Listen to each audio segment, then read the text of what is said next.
Okay, so let's get right into it. On almost every single successful team, there's a kind of unsung hero. Someone you probably work with every day, but maybe don't fully see. Today, we're going to pull back the curtain and talk about who that person is and why they might just be the secret pillar holding your whole team together. Just think about that for a second. As we go through this, try to picture someone you know. Who's the person that, when things get really tough, everyone sort of instinctively turns to? Sound familiar? Yeah?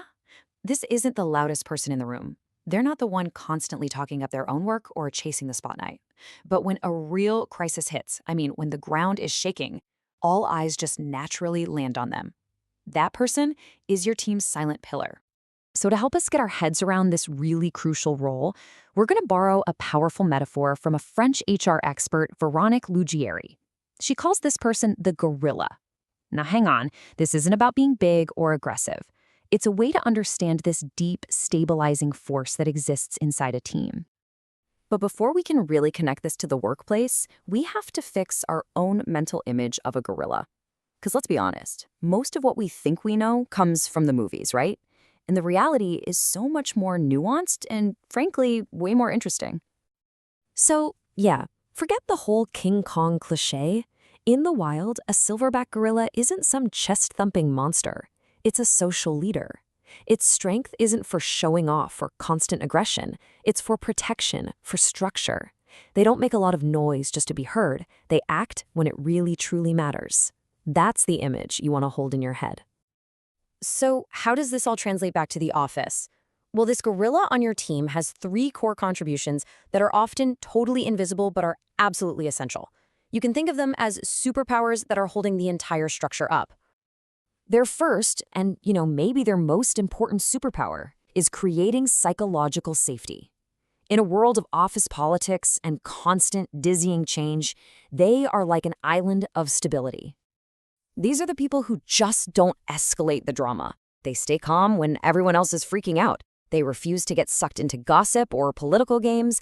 And this is so important. They'll actually step up when they see something that just isn't right.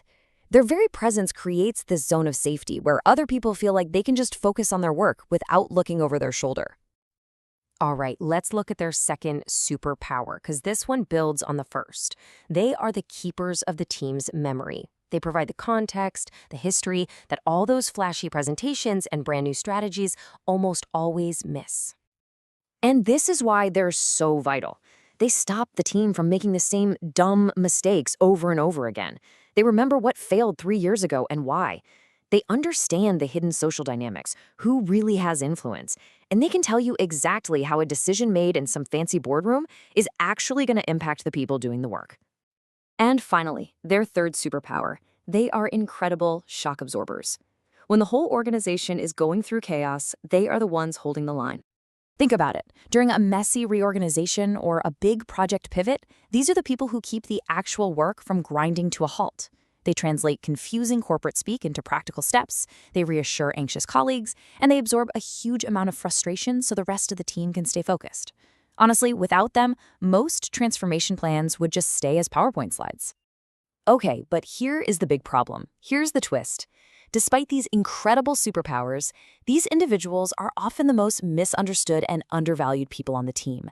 And this is exactly where leaders can make a truly catastrophic mistake. This one sentence, it just nails the core issue in a lot of modern companies. We reward what we see. We reward what's loud, what's polished, what's good at presenting itself. And in doing that, we completely overlook the quiet, foundational strength that's actually getting the results. And here's where you see that disconnect in action. You've got the peacock, highly visible, great at playing the political game, and boom, they get promoted. And then you have the gorilla, quietly reliable, doesn't play those games, and what's their reward? Usually, it's just more work. Leaders see them as a dependable resource, not a strategic asset, and that is a very dangerous mistake to make. And eventually, that pillar, feeling used and totally unseen, just gets tired. They don't make a big fuss, they just quietly find a new job somewhere else. And suddenly, the team starts to wobble, then it collapses. And everyone's left standing there wondering, what happened? We never thought them leaving would be such a big deal. Well, you just pulled out your own foundation. So the most important question is, how do we fix this? If you're a leader or even a teammate, how do you protect this invaluable person? Well, it really comes down to 4 key principles. First, you have to name their role. Actually say the words. Acknowledge them as a stabilizer, not just a reliable doer. Second, protect their boundaries. They can't be the unofficial therapist and problem solver for everyone. That leads to burnout. Third, and this is critical, give them influence, not just more tasks. Bring them into the decision-making rooms, ask for their insights, and then actually act on them. And finally, open new paths for them. That means creating career progression that's based on their impact and influence, not just chasing a bigger, fancier title. Just let that one sink in for a minute. You can't just lean on their strength while completely ignoring their wisdom.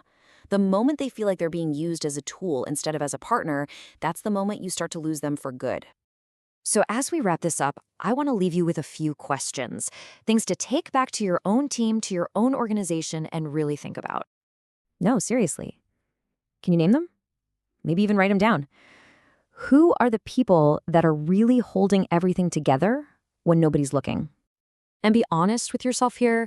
Are you actively protecting them, empowering them, or are you maybe unintentionally eroding your own foundation just by piling more and more work on them? And that is the final, most critical question. Please don't wait to find out the answer to that one the hard way. Recognize your pillars, protect them, and start building a team that's truly, deeply resilient.